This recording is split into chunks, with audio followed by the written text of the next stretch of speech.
Hello, welcome again. Our first module was designed to get your mind in gear, to stretch your sense of possibility, to get you authentically and genuinely excited because it's very exciting where we're going to take you over the next modules. So today we're going to start getting a little deeper, but I believe the first priorities are always to get you very solidly grounded. So today we're going to talk about drivers of performance, because no matter what kind of a business you decide to go into or pursue or acquire or partner with, you're going to have to know how to maximize performance. Now, why are you going to have to know that? Because your advantage in business, it results from your ability to gain higher and better outcome, performance, results from time, from effort, from access, meaning ads or calling on somebody one-on-one or being at a trade show. And you can't get higher results or performance if you don't first understand some of the principles that drive everything. Now, I believe in the last module, and I may not have done this, but I think so, I explained to you that 2% of what happens to people in business are what we would call acts of God. It just means things you can't control. 2%. 98% are the result of actions you take or don't take, of decisions you make or don't make, and of factors and forces and principles and elements that either you understand and control or that you allow to control you. My goal by the end of the last module is to see everybody that is taking this, starting some kind of an enterprise, full-time, part-time, having the highest level of success possible, and being able to multiply that long-term towards something rather wonderful and rewarding for them. Cannot happen if you don't understand. It's like building a building. If you don't understand the laws of construction, architecture, support beams, you can't build anything that will be strong, tall, enduring. Same thing with any business. So let's look at drivers. And by drivers, I refer to power principles that drive up performance, that are critical to maximizing performance. There are a lot of drivers. I'm going to start with one category and then we're going to move to another. So the first set of drivers are what I call the macro drivers. These are the key elements that give you, in whatever business you want to pursue, the maximum advantage for the minimum effort. These are the ones that even if you don't absolutely understand them masterfully, but you utilize them, they will increase your results. The first one is strategy. Most people in business in your part of the world are very tactical. They just do things for the moment. They don't have a master game plan that is driving or fueling or directing everything they do. If you start with the end in mind, and the end doesn't mean when you die, it means when you get your business built to the success level you want. And remember, you can have a part-time business to start with. You can have a small business you're going to grow. You can have a business you're going to use as an acquisition vehicle and end up acquiring or opening 25 more, but you start somewhere. But you know where you're headed, And everything you do, every action you take, every decision you make, every activity you put energy, time, or money in is designed to strategically advance and enhance this outcome. Now, why is that important? Well, first of all, because nobody you compete against is strategic. So you will be far and away, way above everyone else in how you think. Secondly, most people just do a bunch of random things occasionally, and they don't really come together towards this bigger outcome. If you have a business model, meaning the whole concept of how your business operates, that is being driven, fueled, and propelled by a great strategy, and that everything you do, your marketing, your promotion, your website, your salespeople are congruent and consistent with this master strategy, everything you do is going to produce a much greater initial and a mammoth greater ongoing effect. Let me try to explain. First of all, most people don't have good business models. What does that mean? It means that they're just trying to sell something. A good business model is a very well thought out strategy. For example, if your strategic business model was that we want to do the easiest offering to our market that will get them to start a relationship with us, because we know that the sooner we start a relationship, the sooner we will get our first sale. And the sooner we get our first sale, the sooner we will get our second sale and our third sale, so that we want to make it easier to start a relationship with us than not. And your strategy was to go into various types of markets and marketing, whether it's knocking on doors, whether it's running ads, whether it's search engine, whether it's trade shows, and make offers that are irresistibly easy to accept so that you can build a relationship and move people to the sell and the resell. You have a great advantage over people that are just trying to sell.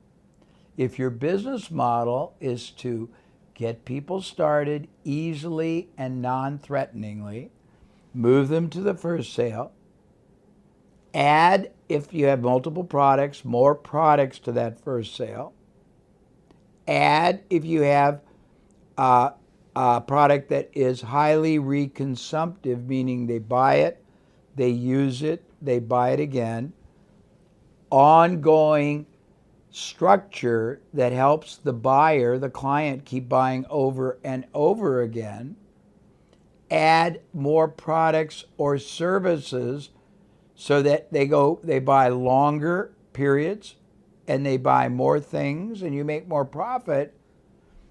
All of a sudden you are thinking at a heightened level of strategic discipline than your competitor. And I've done a lot of work on strategy, and we are going to include in the workbook some clarified and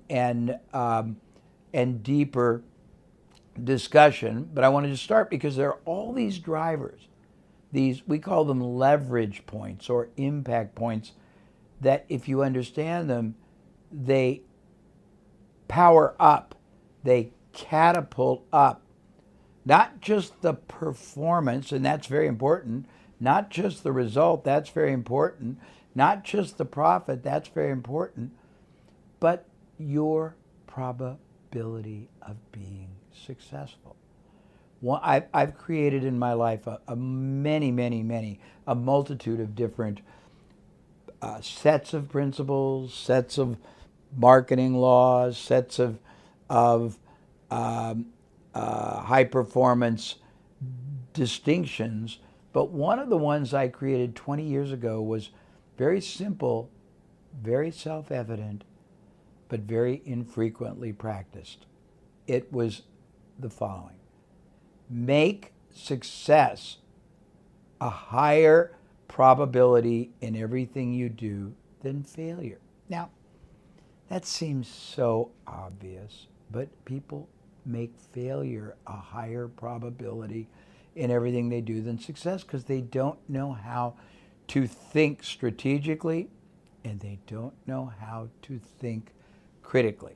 By the time we are done, you will know how to do both in a masterful way. I'm not going to get into all the strategy here, but we will give you in the workbook great lessons on strategy, examples, and powerful ways for you to adapt or adopt different strategies to whatever it is you do. But the point is, if you are not strategic, the moment you become strategic, everything you do starts rising in its success, its performance, its results, its profit. If you are strategic, every time you make your strategy better, it's not like that, it's like that. So the first driver that I tell everyone they have to make sure they are clear on is knowing first what their strategy is. Second, making sure they are always being strategic. And that means they never do anything that doesn't advance, enhance, and multiply this big long-term goal or game they are playing called business. So if you're not strategic, first thing is you have to become strategic. If you are strategic, the next thing you have to constantly do is improve your strategy and keep making it perform higher and harder for you. There is a belief that I have that I want very much for you to possess.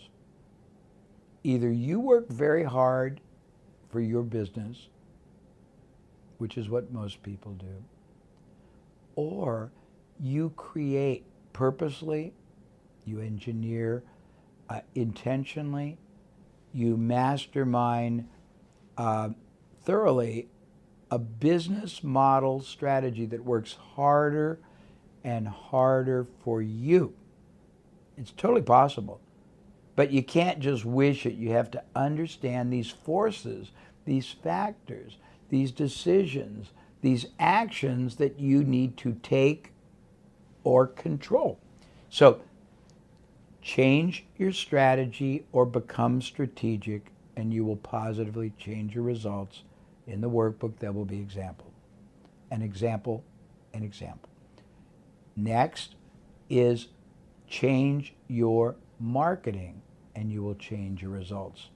This gets into a really vast area of possibility. Let me explain. Most companies, whether you're a little service company doing it part-time, whether you're a large company and you grow or buy it, they are terrible marketers. And they're terrible marketers for a number of reasons. Reason one is they don't understand the purpose of marketing.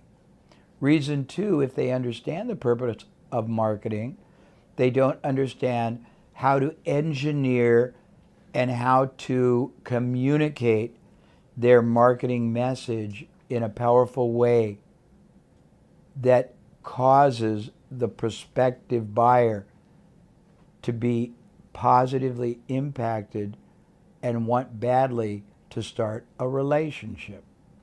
Number three, if they understand that, they don't understand how to move that buyer to take action.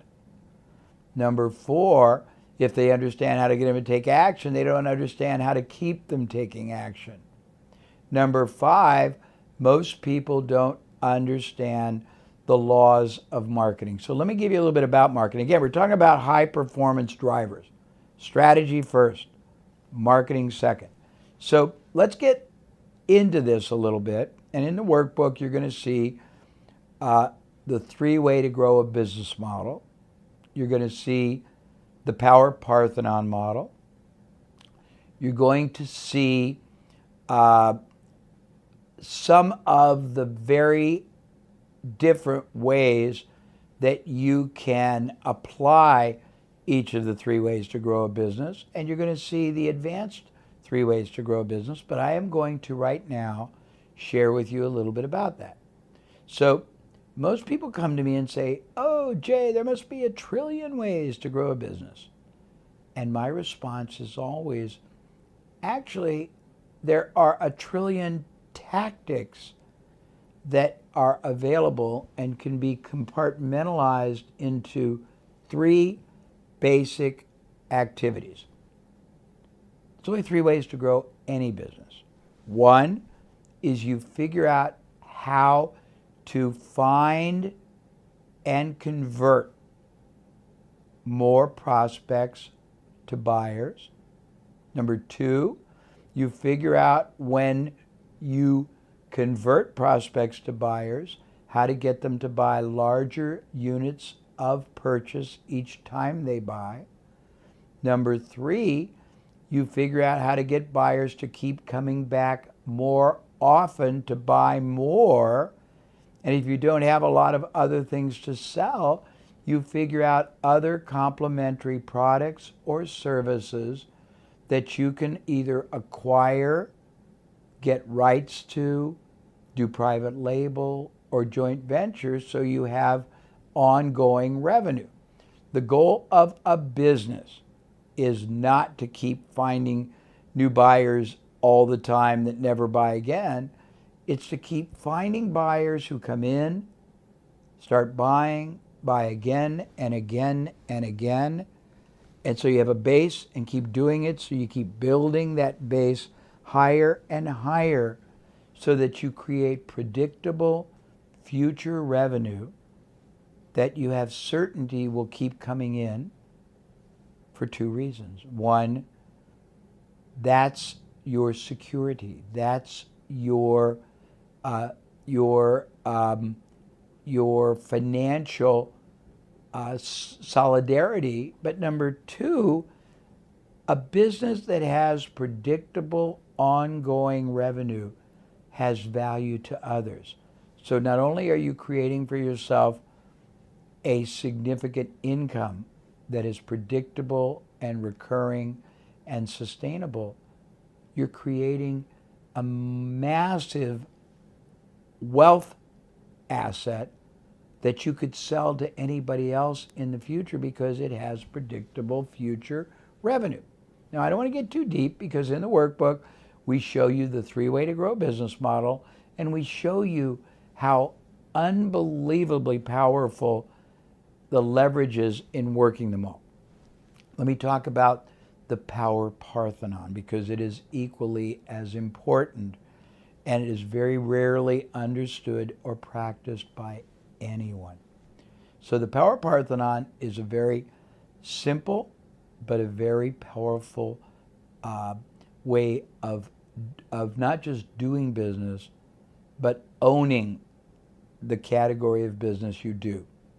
And what does it mean? Most businesses that I have looked at worldwide remind me of a diving board. And I'm going to do a visual, but you'll go to your workbook. So a diving board is here's a pedestal, here's the board. The board is the revenue. It's the turnover, whatever you call it there, that people generate. The pillar that supports the board is the one singular way of selling or marketing that most companies do, and it's different. Some have sales forces. Some go to trade shows. Some run ads in magazines. Some do pay-per-click or SEO. Some do, I don't know if they do direct mail anymore in your country, but some do direct mail or catalogs. Some have distributors. But most companies have one primary approach or source of doing business, and that's it.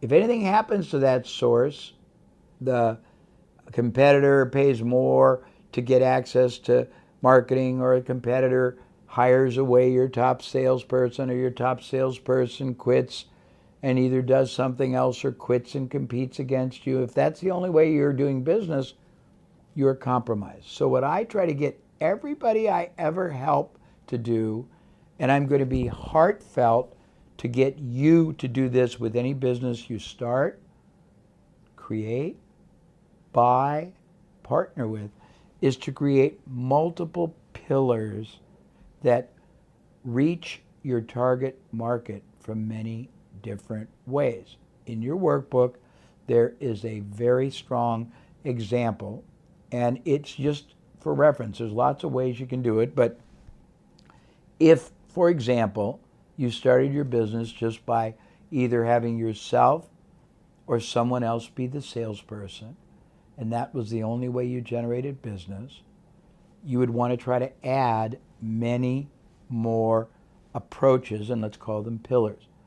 One approach could be online marketing. One approach could be getting articles published in online and offline media. One approach could be finding organizations or other companies that sell to the same market who would partner for you. One approach could be starting to go to conferences and trade shows. One approach would be building a systematic referral generating system. One approach would be getting a book written not to make money from, but just to make you a icon in your industry. And I can go on, but the points I'm making are, if you want to build a business, you honestly, more than some of the people already in business, have a great advantage because you're starting. It's like a canvas and you're an artist. You can paint any kind of picture you want. Or it's a glob of clay and you're a sculptor. You can sculpt anything you want.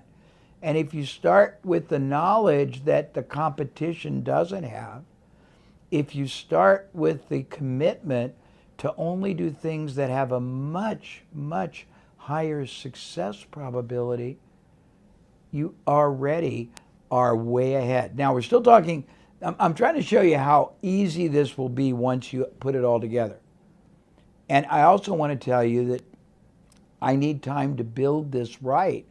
And if we do it together right, by the time we're done, you will be so deeply and masterfully trained. You will have the knowledge of what and where and how the best opportunity for this moment is and where you can take it. You will be able to control your destiny. A lot of people say, I'm going to teach you in 90 minutes how to make $1 million. That is not a true reality. I'm going to teach you through the modules we will go through together and the workbook we have created to support you, how you will absolutely and positively have the certainty of creating something wonderful for yourself. But I have to be very clear. I cannot do it for you. I'm here to help do it with you. I'm here to help encourage you. I'm here to help mentor you through these sessions. I'm here to give you understanding and then give you very deep graphic illustrations so you can see the power of the words as they have performed for companies and get excited. I'm here to open up levels of understanding and business mastery that no one else has ever shared with you. But it is ultimately up to you. So let's keep talking about marketing. But remember, I'm going to give you 8 or 9 powerful drivers, and then I'm going to move you to a whole different set of drivers. But all of these, if you don't understand them before you start, you will underperform the potential of your business and of your life and of your income and of your ability to control that life. So in marketing, first thing is understanding the 3 ways to grow a business. Next thing is building yourself multiple pillars of access or approach. The next thing is understanding what marketing really is. Marketing it's not some mystical art. It's scientifically very easy to understand. The purpose of marketing, in whatever form it takes, online, offline, advertising, website, is to, first of all, educate and illuminate, meaning instruct, but also make aware a preferred target market that has the highest probability of being a buyer, to understand three things. One, that they have a problem or they are pursuing an opportunity, and you have to get them clear on what it is. And we'll have a session on creating copy, but I'm not going to do it today. I'm just introducing you to the basics. Number two, you have to have them see the advantage of either solving the problem or accomplishing the opportunity. Number three, you have to have them see that you understand them and their problem or their opportunity better than anyone else, because you learn to express it better than anyone else. And we'll teach you how to do that when we do our session on preeminence. And then you have to get them motivated to want to seek that solution or that achievement. Solution is solving the problem, or achievement is gaining the opportunity immediately and only from you. That's what marketing's all about. It's not about being graphically impressive. It's not about complex words. It's about gaining the trust of your market. It's about showing your market that the benefit, the advantage, the monumental improved outcome that they can expect from doing business with you or letting you take over for them the solution of their problem or the achievement of their goal. It's being able to speak to them in language that no one else has and show them that you understand their objective better than they do by using language patterns that they don't even use themselves. And I'm going to teach you how to do this. Today is not the day. Today is the day you discover the power that has always existed. For example, if you never knew you could plug into electricity to drive all kinds of things, or you never knew you could plug into gasoline to drive engines, or you never knew you could get solar, and all of a sudden I'm teaching you, you have solar, you have electricity, you have fuel-based, you got all these options. All of a sudden, you are in control of your world, and I got to continue. So a little bit more on marketing. So marketing is also being seen by your target audience as the only meaningful, viable, and most trusted source they could turn to. It's about giving them advice, not just information. And we're going to get deep in this in copywriting. We're going to do copywriting and preeminence together as a module. But it's about having them see you as a source that they can absolutely trust. Now, why is that important? Always remember what I'm about to say, because this is equally as true of you as it is of your market, and it's true of every human being. That's why you chose this program and why you're trusting me. Human beings are constantly, silently begging to be led. They want someone to lead them to answers, to lead them to solutions, to lead them to ways to realize opportunities, but they only trust people who they feel have their best interests at heart. This is at the very bedrock, the very foundation of the psychology of the human being. And it's true in Japan, it's true in Singapore, it's true in Los Angeles, New York, London. It's a human distinction. So back to marketing. One of the ways you do that, and we're not going to get deep today, but it is understanding what's called risk reversal. In any interaction between any two individuals or entities, there is always risk. And there usually are two kinds of risk. There is tangible risk. You spend money and you don't get the outcome you want. And there is intangible risk. You make a decision and spend money and you look stupid. Or if it's a big company, you buy software or a cloud-based solution and it doesn't work and they mess up your whole business and your business gets blown up. Or if it's hiring the wrong person, you get blamed and you get fired. And so there's always risk in anything we do, including friendship, romance.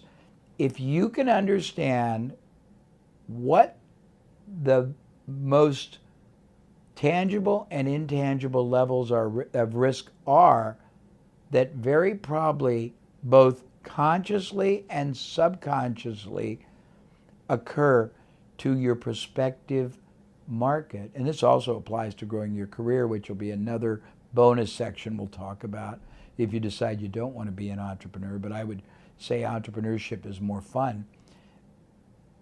If you can understand the risks and you can relieve, eliminate, reduce, or totally overcome them for somebody and make it easier to say yes than no, you will enjoy even more of this success-favored outcome that I talked about. You want to make success a more likely outcome than failure. Okay, so marketing has all these cool components. And I will get deeply into a module on marketing.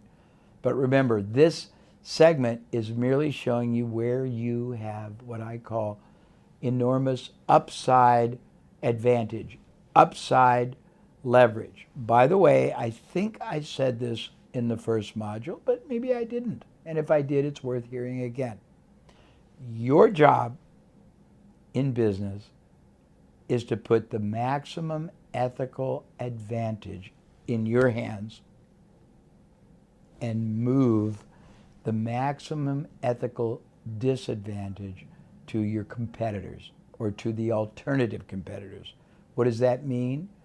Well, example, if you were selling a supplement for weight loss, your direct competitors are other supplements for weight loss.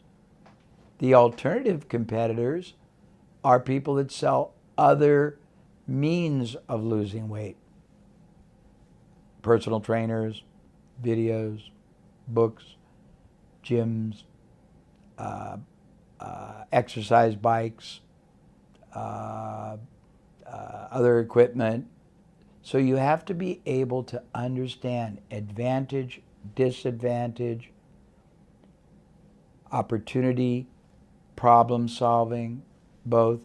And this gets into marketing. But I don't want to get deep into marketing, believe it or not. This is just the outer periphery. There's so much to share with you, and we will share it two ways. We'll share it in a module, but we'll share it in a wonderful written book as well. Now, all I'm doing right now is showing you these power principles, these drivers that give you great advantage. The first one is strategy. Second one is marketing. I may not be in the right order. The third one is relationships. We're going to talk about how poorly or how masterfully you use relationships. And this is a huge, vast area of opportunity and a very big overlooked area. So let me give you just a few of the areas. And again, I could talk for hours and hours and hours and go very deep on any of these. But what do I mean by relationships? Well, if you don't have a business, the first thing you want to do is figure out who you can access. And access can mean pick their minds as a mentor. It means get them involved as an advisor, an investor. It means partner with them because they have a list. It means get their introduction of you to other people because they have access to your market. There are tons of people, organizations, media, experts, influencers that have what you already want, but you can't maximize your ability to harness the power of relationships until you first understand three things. One, what is it you're trying to accomplish? Because without the right questions, you'll never get the right answers. What are you trying to accomplish and why? For example, and there's lots of answers to this question, lots of questions. Let's say that you have many things you're trying to accomplish, so you build a list. First thing is you want to find everybody out there who has a product or service or media that reaches the same kind of a prospect or decision maker that you're going to want to reach when you end up starting your business, selling your product or service. Two, you want to go to vendors of those kind of products and see who they know outside of the market you are targeting who do the same thing that might be a good company or individual for you to partner with or to get to mentor you, or who's already got a great success formula that you can model and just pay them a license. These vendors might also know salespeople that are unhappy working for their current company and that you could hire full-time or part-time to represent you. You want to find people who have stature to their name. It can be celebrities, it can be people who have a job that nobody even knows their name, but they have incredible importance relative to what you're doing. It can be people who either write articles for media, online, offline. It can be retired people who have great resumes, and you want to use them three ways. And when I say use, I mean ethically utilize.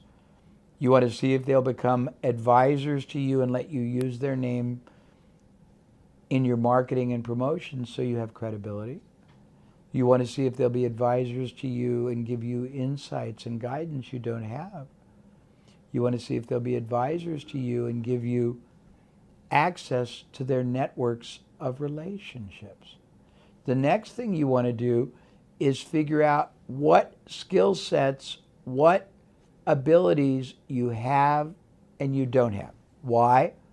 Because you have to play to your strengths and you have to figure out how to either avoid focusing or needing to depend on your non-strengths, not weaknesses, but non-strengths, and find other people who possess the strengths you don't and find ways to get them to help you. There's many ways to do that. And again, I'm just showing you just the outer elements of this. I can go so deep, and we will probably on other modules. But for example, you can, let's say you don't know a lot about technology. You can find somebody that does, and in exchange for them collaborating with you, give them a share of the revenue that results from your business, or give them an equity in your business. Or if they normally would charge $10,000 but you don't have $10,000, pay them $20,000 or $30,000, but pay them as a percentage of the sales that come.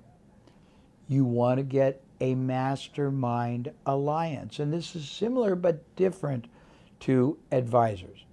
Advisors are people who possess distinction you can use to your marketing advantage along with their expertise and network.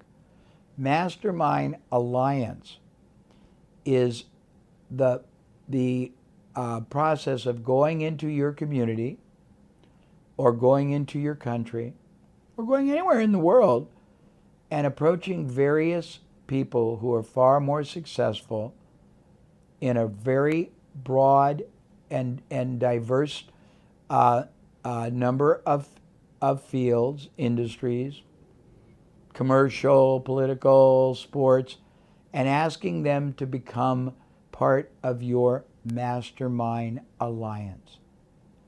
And getting them once a month or once a quarter to spend time together. And if it's local, you can do it in person.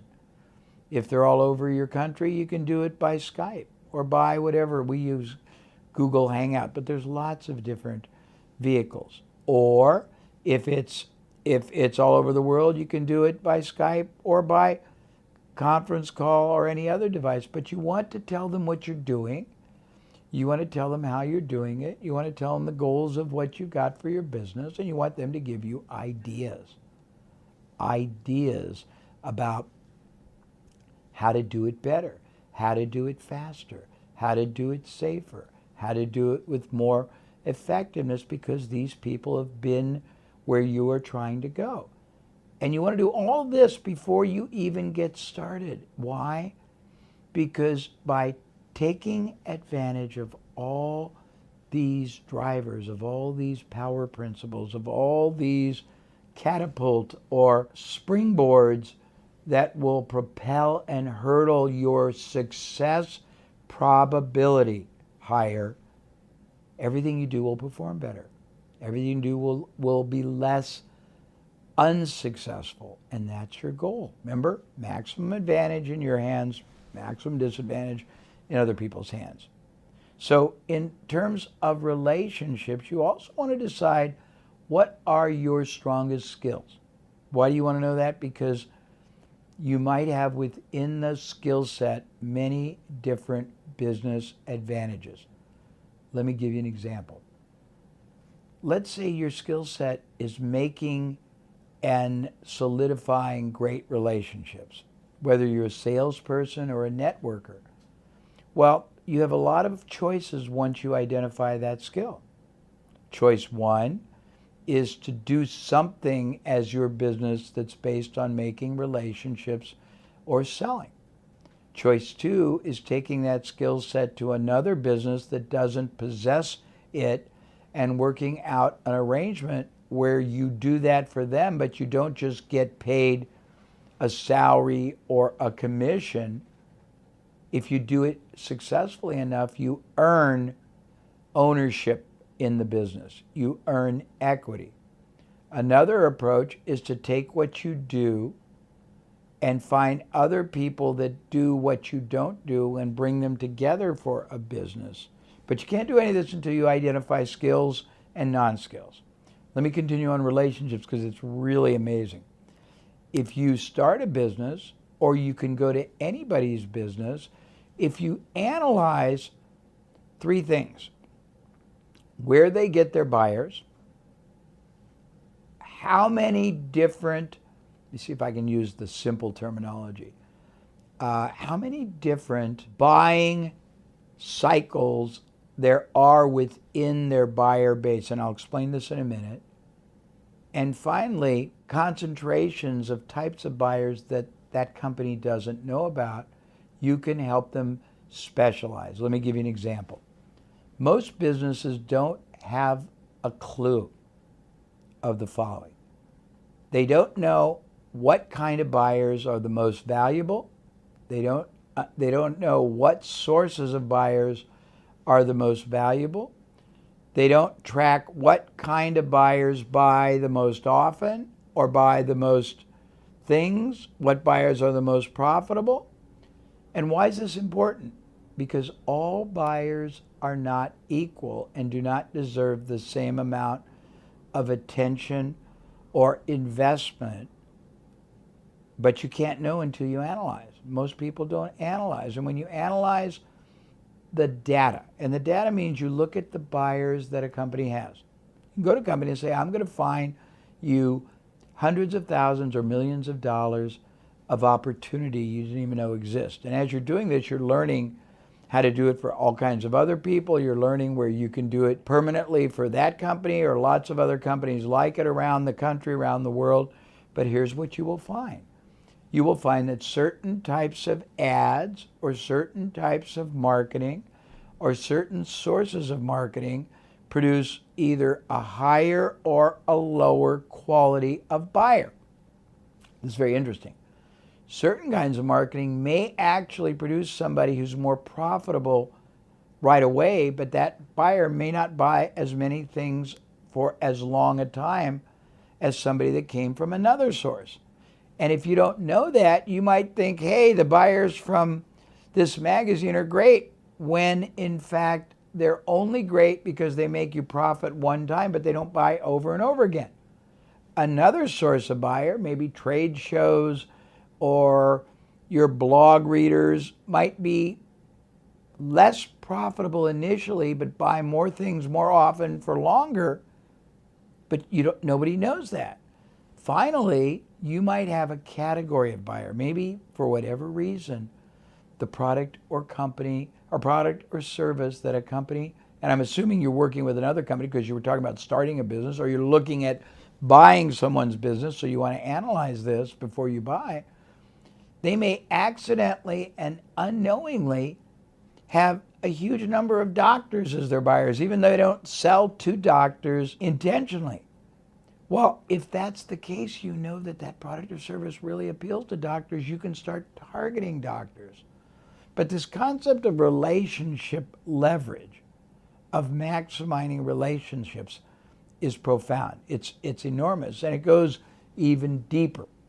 You can go to anyone and everyone you know and ask them who they know, and then you fill in the blank because it depends on what you're doing. If you're going to start a business from scratch, who they know who would be a good prospective buyer or client for you, or who they know who would be a good prospective investor for you, or who they know who would be a good introducer for you to other people that would be good buyers. And I can just take this concept, it's like a font, it's like a fountain that has cascading flows, and it's just infinite in what you can do with it when you understand it. And again, I can go deep and long. I could speak for 2, 3, 4, 5 hours just on relationship, but we're talking about levers: strategy, marketing, relationship. The next is capital. And capital means many things. How you spend your money first. And why is that important? Because if you only have a finite amount of money, or you have no money, how you spend it makes a big difference. You spend it wrong, or you pay it out too fast, or you pay too much, or you pay to the wrong people and don't get the outcome. Two things happen. One, your business might fail before it starts, or the business you buy might fail. Second, even if it works, you might be accepting a fraction of a fraction of a fraction of the result that you could be generating. So you have to look at where your capital is being spent, how it is being spent, and then how it could be better spent. And now I've got to get you a little bit of a headache, but it's exciting. Capital does not just mean money. It doesn't mean just the cash. Capital means human capital, talent, people. You can either hire, partner with, make arrangements with to endorse you, make arrangements with to advise you, make arrangements with to be your mastermind alliance. If, for example, you have limited funds and you need advertising, if you go to an advertising media and they say, well, it's $10,000, and they want you to write a check and you only have $10,000, and you write a check and it doesn't work well, you're in trouble.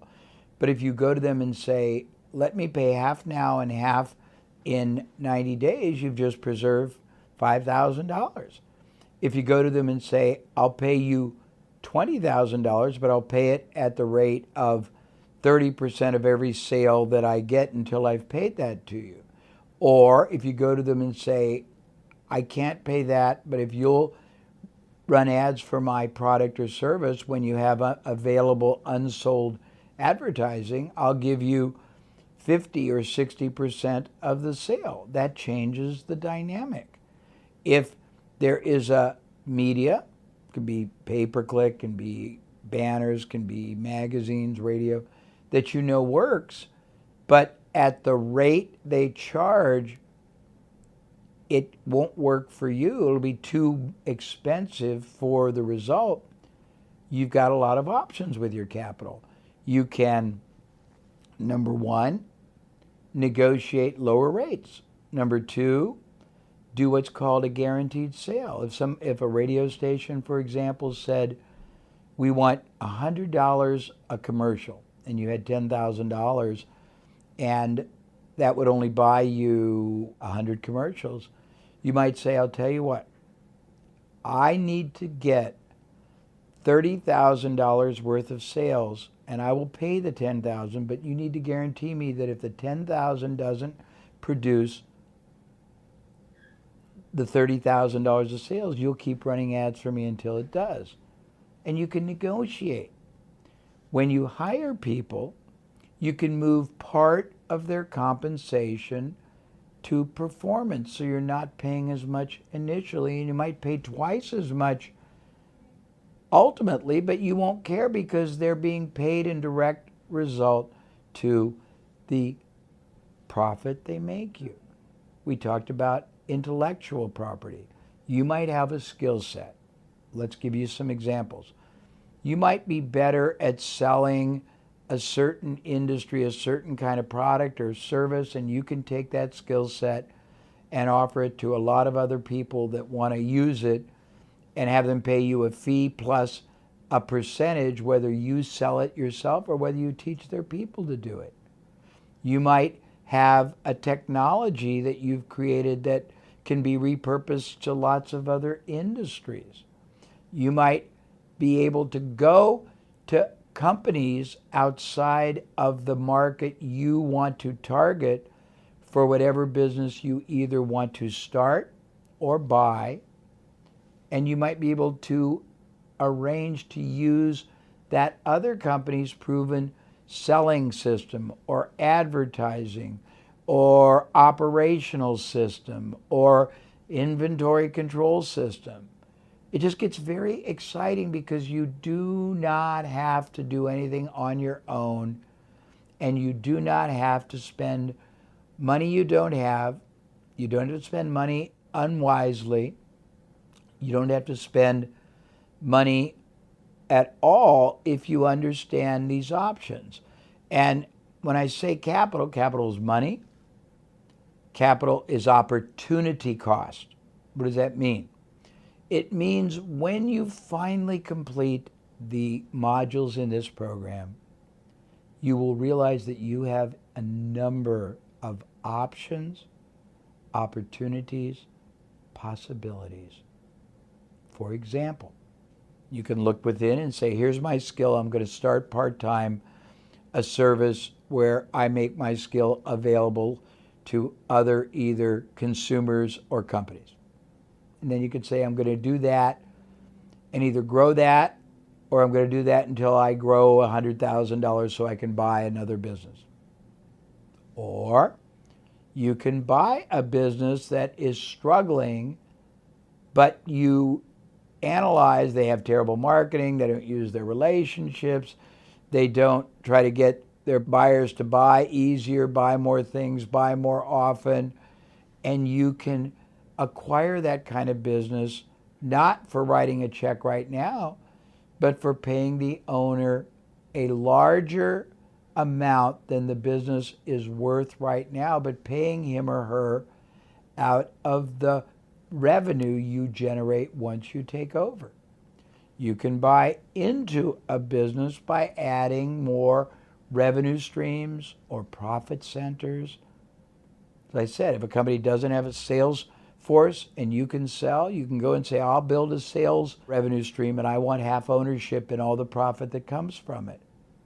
You can go to a company that has an extraordinary brand but does not use the brand in as many ways as they could or should.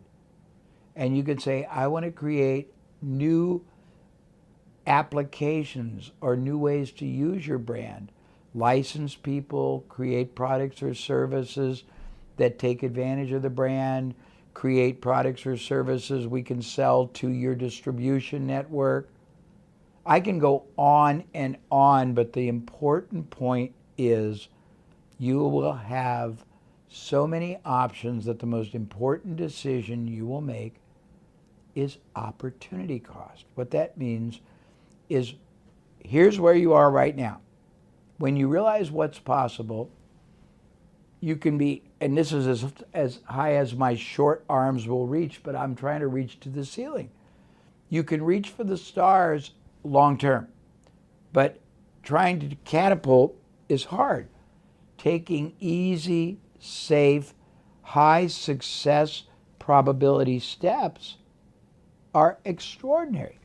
And once you understand these leverage points, these drivers, then you understand your options. Then I take you deeper into each category, which we'll be doing in future modules. Then you understand marketing really deeply. Then you understand strategic alliances really deeply. Then you understand how much power you really already possess. Then you understand how to take advantage of all these factors and forces. The most important decision you will be making is what is the best use of my opportunity cost right now. And opportunity cost for your purposes means a number of things. If you want to start part-time, it means what's the best area I can pursue part-time, either using my skill or using my capital or using relationships that has the highest success probability for the time I can invest, because you may not want to quit your job right now, or you may be in school. Second opportunity cost is if I'm going to start a business from scratch, what business could I start that has the biggest gaps, the biggest voids in the market, and where I can take the greatest advantage? Number three, if I'm going to buy an existing business, what business can I bring the greatest advantage to with the least amount of capital? Number three, if I'm going to try to do a deal with somebody who already has a brand and I want to add something to it, where's the highest probability of me being successful? And then number three, opportunity cost, where am I ultimately trying to get to? Because if you don't know where you're trying to go, you can't get there. And again, today I'm just trying to show you what's possible. But you can go a lot of places. You might say, I want to start with my skill part-time just to make money to buy a business. And I want to buy a business in a market that's very weak, there I can bring marketing advantage, strategic advantage, relationship advantage. And then I'm going to buy more of them with the profits so I can build a little mini empire. You might say, I'm going to buy a business. I'm going to quickly multiply its profit and performance, and then I'm going to sell it for a big profit. You might say, I'm going to buy a business and turn it into a constant revenue generator so I can use that revenue to buy other businesses. You have lots of options, lots of possibilities. I'm not going to even get into them today. It's not what we're doing. We're just trying to show you that there are these drivers: strategy, marketing, relationships, capital, and then processes and procedures. But I've already covered that. And there are many, many more, but I want to move because I can spend all this time. I want to go back to the three-way to grow business model. Remember, you figure out ways to attract more prospects, and I didn't say this, cost effectively, and convert or transform them from prospects to first-time buyers. You figure out how to make, when they buy, them spend more money ethically so it's more profitable. You figure out how to get them to come back more often, more times, buying more things. And if you don't have more things for them to buy, you find more things that you can offer in many different ways. You can partner, you can license, you can joint venture, you can white label. But then you do the Power Parthenon, all these pillars. There's actually another addition to the 3 ways to grow a business. I'm just trying to show you what's possible. Because you will find at the end of this, we're going to give you a customizable action planning guide that will let you take everything I will teach you and then play with it in different combinations to see which one makes the greatest sense for who you are and where you're at in your life and what you want and where you want your life to take you in business as a business owner or an entrepreneur or an independent income earner, or whether you want to do it for another company. And you'll have all these options that you can put on a template and then put on a planning guide, almost like a kaleidoscope, and you can see the different variations. But let me tell you the other 3 ways to grow a business, and these are advanced 3 ways, and they're very exciting. First thing is you want to do the first 3 ways that I told you about earlier. Second, you want to do the Power Parthenon, and it's all explained in your workbook. But once you get those things well established, now you've got 3 advanced ways to grow your business. Advanced way number 1 is every year you penetrate one new market. You take your product or your service or your knowledge or your skill or your intellectual property to one new market. And a market could be a different industry, market can be a different city, market can be a different country, market could be a different application. The second thing you do is you introduce one new product or service at least every year to your existing client. And you have 2 ways to do this, which is very interesting. You can introduce one new low-priced product or service, or no priced, meaning something that's no charge. It's functionally free. Why would you do that? Because lower priced or no priced products make it very easy for a marketplace to start a relationship with you. The sooner they start a relationship with you, the sooner they buy the first time. The sooner they buy the first time, the sooner they buy the second time, and the third and the fourth. Why you might want, on the other end, a very expensive product or service is that you will find, once you decide what you're going to do and where you're going to do it and how you're going to do it and with whom you're going to do it, that you have enormous options. But within any buyer base, there are segments. There are people who want more. They want more advanced things. They want more specific things. They want more individualized things. A good example is that I have partners all over the world. Many of them sell an introductory product of mine. Some of them give away a really cool short course. We call it a primer, a basic overview lesson. Then they take that person who got it for nothing and they sell them a $500 product. Then they take the $500 buyers and they sell some of them or many of them a $4,000 home study program. Then they take the people that bought the home study program and they sell some of them a $10,000 live program. Then at the live program, a small number of those people come to me and they want me to counsel them privately for $200,000-$300,000 a year. And another group want to buy specific training on specific topics like building a sales organization or mastering online marketing or building a referral system.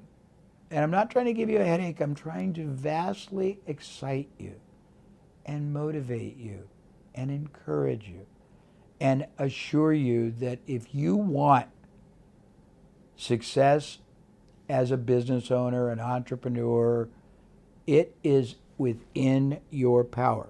I can't guarantee anything except to tell you that everything I'm sharing, everything I will share, is based on successful and impressive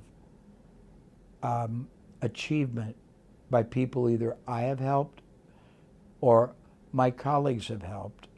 So what you do with it is up to you, but you are being given not at all theoretical and not unproven, but very, very, very powerful education, understanding, instruction, and mentorship that I can promise 99% of all the business owners in your country don't have. I can promise that people starting a business won't even understand, and I'm just getting started. In deeper modules will take you even deeper. The third advanced way to grow a business is every year to acquire either or both a similar business in the same field that you can buy not for writing a big check, but for paying the owner out of the profits. And why would they accept that? Because when you combine two businesses, you can eliminate a lot of the overhead of the one you buy. If you've got a billing department, if you've got a shipping department, if you've got a manufacturing department, if you've got a customer service department, if you've got a showroom, you don't need two. So if all of those areas are expenses right now for a company that's a good company, but a company that's struggling, if you bought that company and combined their buyers that you don't have with your buyers, and you eliminated 90% of the overhead that they have, you'd make a very unprofitable or low profit business very profitable. And you can do that over and over again. It's just one of many things you can do. Another thing you can buy, and I'm trying to not give you a headache but get you excited, you can buy a business that is what's called a feeder, or is fed by the business you are in. And this gets into relational capital, which is a very big subject that I want to take deep and broad in an entire module. I don't want to go deep today. But if you think about whatever business you want to start or whatever business you want to buy, you've got to think of what else do people buy before they buy that product or service? What do they buy at the same time they buy that product or service? What do they buy after they buy that product or service? And what do they buy instead of that product or service? It gives you a lot of possibilities.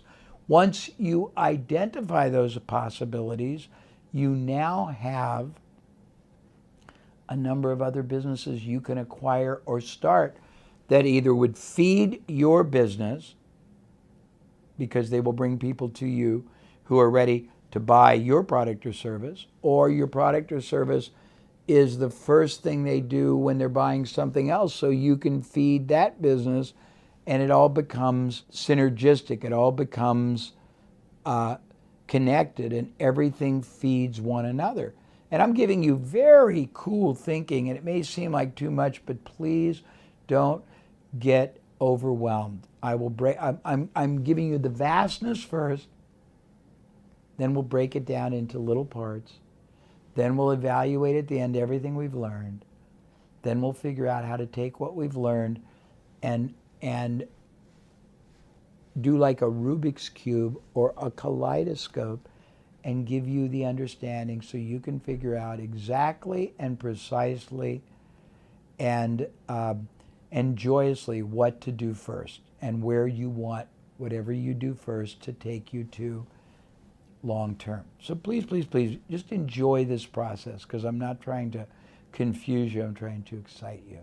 Now I'm going to teach you another group of drivers. These are skill sets you need to either possess or master or acquire through partnership or association with others to be a great entrepreneur. One, we've already talked about. You must become masterful at understanding and harnessing the power of marketing. It's too big of a subject to get any deeper than I introduced here. We'll do a whole module on it. The second is the ability to sell. And sell sounds like a manipulative concept. It really isn't. It really is nothing more than the passionate ability to advocate, to champion, to represent a concept, a solution to a problem, a way of achieving an opportunity or desired outcome with such compelling certainty and such trustworthiness that the prospective market you are selling to totally and absolutely embraces and accepts what you're saying, and they trust you enough to take action. So you have to become masterful at marketing. You have to understand selling. Ironically, within these two categories, marketing and selling, there is a bridge that you have to not even master, because it's a natural element within the human being, but most people in certain cultures don't really understand it, and it's trust building.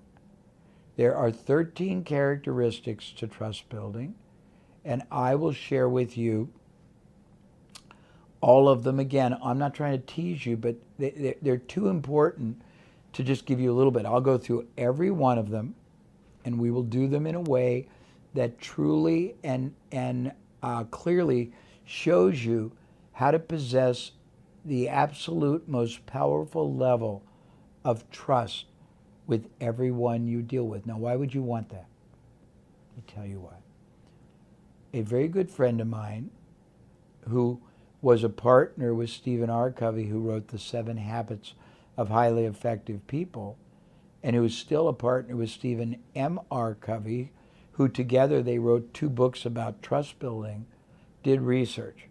And what they found was that individuals and companies that enjoyed maximum trust with their marketplace, with their team, with their vendors, with their community, performed 300%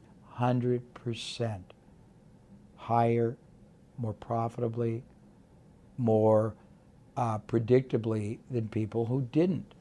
So, first of all, knowing how and living in what we call a maximum trust sort of an environment where your mind, your heart, your soul, your communications convey and establish maximum trust at all times is vital for maximum success. It also is very liberating because it's a wonderful way to connect with people. And in many cultures, it's great advantage giving because cultures tend to be very private and very withheld. And the more trust you can create with your prospective marketplace, buyers, with the people you're working with, either your team members, your employees, your partners, your skill providers, with your vendors, the faster they will work for you, the more they will do for you, the faster people will buy from you, the more loyal they'll be to you, the more they'll come back and repurchase, the better vendors will be with you, the more liberal they'll be in giving you flexible terms. Trust building is very essential. So, marketing, selling, trust building. Now you have to be great at lead generating and conversion.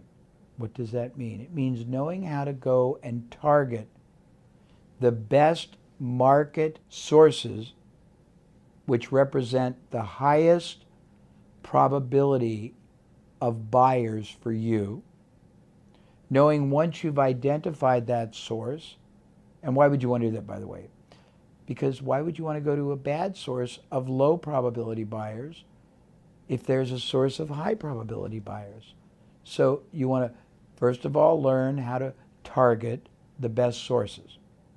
And because they could be anywhere, it could be a list, it could be a magazine, it could be an organization, it could be a category online, it could be a community, online community, it could be of specialized buyers. Once you learn how to identify the source, then you've got to learn the best way to target them and to generate the prospective lead. What does that mean? It means the ability to get the right targeted audience to want to start a meaningful relationship with you. And a meaningful relationship is a general word because it'll mean different things to different people.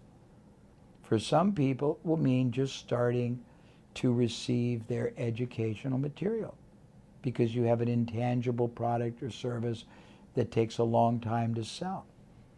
For some people, a meaningful relationship will mean buying the first time or coming to your store the first time or coming to your booth at a trade show.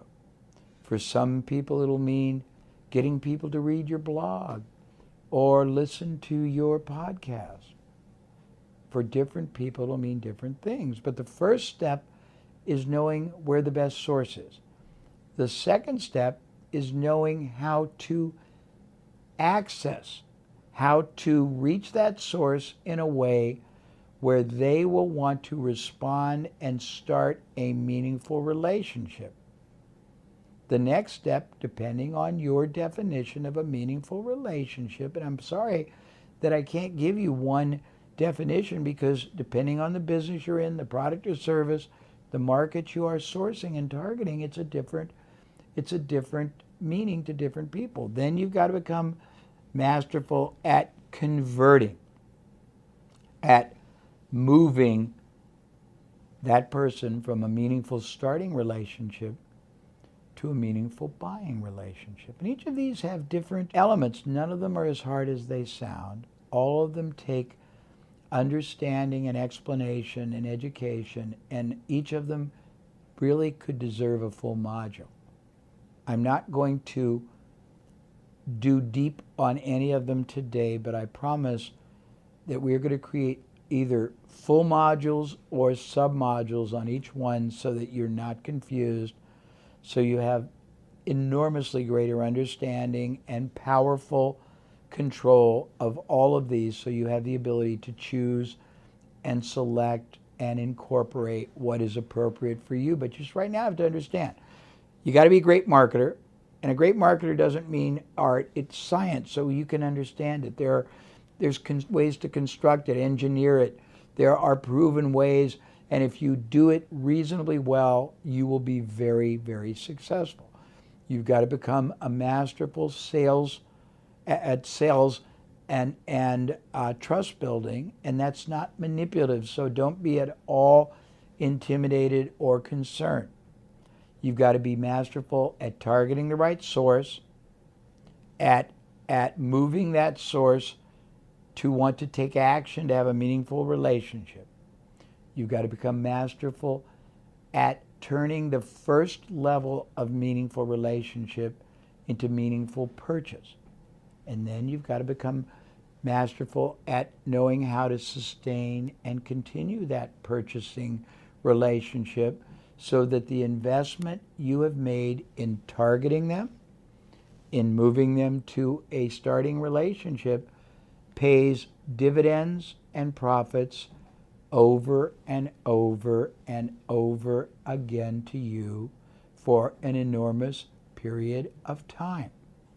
You do that by understanding the power and the driving principles of marketing, which I will share in a module, of trust building, which I will share in a module, of qualitative advisory consultative selling, which I will share in a module, of targeting source, of stimulating and motivating the right, most probable source to want to have a meaningful starting relationship, of moving them to an ongoing relationship. And then you've got to learn the art of what is called upselling and downselling. What does that mean? It means that all buyers are not the same, and all buyers' needs, requirements, and desires are not the same. So if you treat them all the same, you are doing them a disservice and you are doing yourself a disservice. Why? Because some people are going to want more quality, more quantity, more combinations. Some are going to want more but can't afford more, so they're going to want to start with less. You have to understand that there are different stratas up and down the buying process that you have to make available, because different people are at different points of progression, of desire, or of ability. And ability can mean the financial ability to pay or the consumption ability to consume. I may not be ready for a full course on change management, but I may be ready for a book and a video that gives me the foundation and the fundamentals. So different people are at different places, so you have to know how to sell more things to the people that are ready for a lot more, how to sell less things to the people that would love to buy your major primary offer but either can't afford it or don't have the time or yet the motivation to do it. And by the way, I think there's 4, there might be 5 as I list them, categories of markets that you have to understand. That's why you have to source the best market, not the worst market. One market is people who are unaware of what you've got, or of you as a company, or you as a service provider, and uninterested. The other would be people who become aware but are still uninterested. The other ones are people who become aware and are interested but aren't ready to buy. The others are people who are interested and ready to buy but need you to provide the bridge to purchase and repurchase. And I'm just trying to give you these wonderful power principles that you have the ability to command. The next thing you have to become masterful at is both repurposing and referrals. They're different. Referrals mean if you're in a business, you start a business, you buy a business, you buy into a business, and that business sells products or services that many people should be and would be comfortable telling other people in their lives or in their businesses or in their families or in their churches to buy from you. You have to be masterful at knowing how to get them to do that. Why? Because a referral-generated buyer buys fast, negotiates little, buys more things, buys more often, is more enjoyable to work with, is more profitable, and costs you nothing to acquire. A marketing-generated client will cost you money to acquire. A sales-generated client will cost you money for a commission or a salaried salesperson or to go to a trade show. A referral-generated client will cost you nothing, and the more you understand referral marketing, which is an entire module because there's 93 ways you can do it, and I will teach it to you, the more powerful you will be. Repurposing means what else can you do ethically with either the buyer after you've sold them everything you have to sell them, or the prospect who didn't buy from you. It can be complementary products or services. It can be additional products or services. It can be literally competitive products or services, but you have to know how to repurpose. Why? Because you might make more money on repurposing than you even make on selling your basic product or service. You might make money from people who don't buy from you, but you can introduce them to alternative products or services that fill the same need. These are the basic drivers. The key point to this module is about power.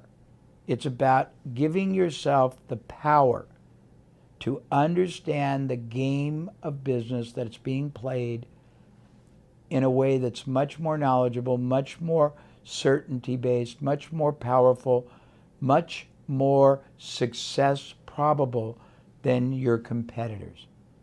In the next module, we'll start taking you deeper, but you have to understand these elements first so that you can be mentally prepared to be maximum successful in whatever your first step in business is, and maximum strategic in wherever you want that first step to ultimately take you. I hope you've enjoyed this.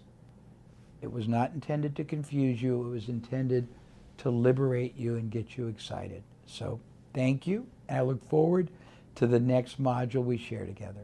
This is a wonderful journey we're having, and we've only just begun. Trust me, by the time we're done, you will know what you should be doing, how you should be doing it, where you should be doing it, why you should be doing it, and where whatever you decide to do can take you long term, and you will be in control, and you will have the power, and you will make decisions that are highly success probable, not failure probable.